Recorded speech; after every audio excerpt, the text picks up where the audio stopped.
Salut à toi et bienvenue sur la chaîne. Moi c'est Arnaud Bruckler et dans cette masterclass SEO et branding, je t'accompagne pour transformer ta passion en une véritable marque d'autorité. Dans cet épisode, on va clôturer les différents modules que j'ai pu aborder en revenant sur ma méthode personnelle pour créer un site d'autorité rentable. C'est une synthèse complète de tout ce qu'on a pu voir ensemble avec une vision long terme, une approche stratégique et un vrai retour d'expérience. Tu verras qu'elle n'est clairement pas faite pour tout le monde, mais elle te donne la logique pour avancer progressivement.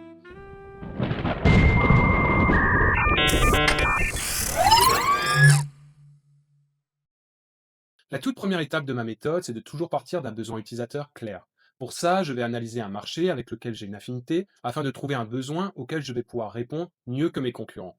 Il faut que ce marché soit monétisable, rentable, avec une forte demande et que je puisse y répondre en créant une solution cohérente. Je vais focaliser mon approche en créant un outil, une fonctionnalité ou un service qui va me différencier dès le départ par la valeur qui va être créée. Une fois que ce besoin est bien identifié, je lance une première version du projet avec une base de contenu manuelle. L'objectif ici, c'est d'aller vite, de tester l'idée, de commencer à être visible sur Google et de voir comment le marché réagit.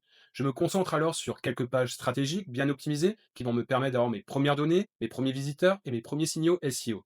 Ensuite, une fois que le modèle est validé, je développe un SaaS interne pour automatiser la collecte et l'affichage des données.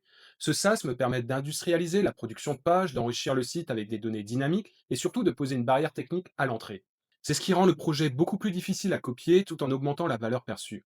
Le SaaS n'est pas forcément visible, mais il alimente chaque page avec des données utiles, pertinentes, constamment actualisées, qui renforcent la crédibilité du site. À ce stade, la structure de mes pages repose sur un mix entre du contenu evergreen, pensé pour le SEO sur le long terme, et des données dynamiques qui vont rendre le site vivant et pertinent à chaque visite. Ce combo est très puissant. Il me permet de répondre aux intentions de recherche transactionnelles et commerciales, tout en restant positionné durablement sur des requêtes à fort volume. Ensuite, l'un des piliers de ma méthode, c'est aussi de viser des requêtes SEO qui sont à la fois accessibles, axées sur la conversion et cohérentes avec le service rendu. Je ne vais pas chercher des mots-clés à 100 000 recherches par mois si je ne peux pas les convertir. Je préfère 100 requêtes à 500 recherches, bien ciblées, avec une vraie intention commerciale, sur lesquelles je peux dominer les résultats de recherche Google. Pour affiner, je commence toujours par une niche très précise avec un objectif clair, devenir la référence sur ce segment. Et une fois que cette base est solide, que le trafic arrive, que les premières ventes ou commissions tombent, alors seulement j'étends le projet à d'autres segments proches. Dès le départ, je pense aussi le branding sur le long terme. Ça veut dire un nom de marque facilement prononçable, disponible en .com, compréhensible à l'international et avec une structure technique prête pour l'expansion. Je pense donc à la structure de mon site dès le départ avec des répertoires en /fr/France. Ça me permet de poser des fondations solides qui ne bloqueront pas l'expansion future. Pour la monétisation, je commence toujours par l'affiliation. C'est pour moi le modèle le plus simple à mettre en place, qui ne demande pas de support client, pas de logistique et qui me permet de valider très rapidement la rentabilité du site. C'est aussi un bon indicateur pour savoir quelle page performe le mieux et où concentrer mes efforts. Une fois que le site est en place, que l'outil tourne et que l'affiliation rapporte, je crée une partie média.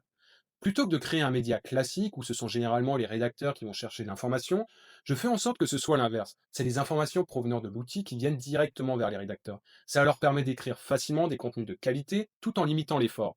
Ces actualités sont également pensées pour générer des conversions plutôt que simplement fournir du contenu informationnel. L'objectif ici, c'est aussi d'alimenter les réseaux sociaux avec du contenu frais et de publier des actualités. Je vais également pouvoir les relayer à partir d'une newsletter. Et bien sûr, cette partie média m'ouvre également la possibilité de vendre des articles sponsorisés, de renforcer le branding et de créer de nouveaux points d'entrée vers le site.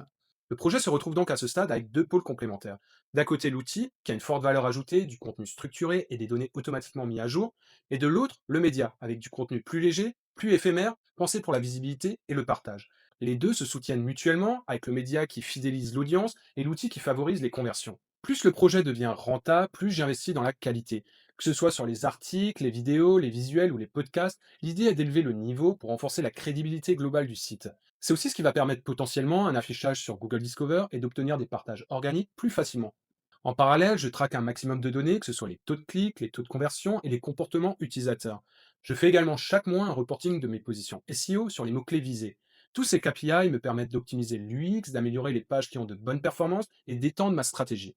Je fais aussi en sorte que toute la base technique soit irréprochable, avec notamment un site rapide, une documentation claire et une compatibilité structurée. C'est ce qui me permet à terme de viser une valorisation importante en cas de revente.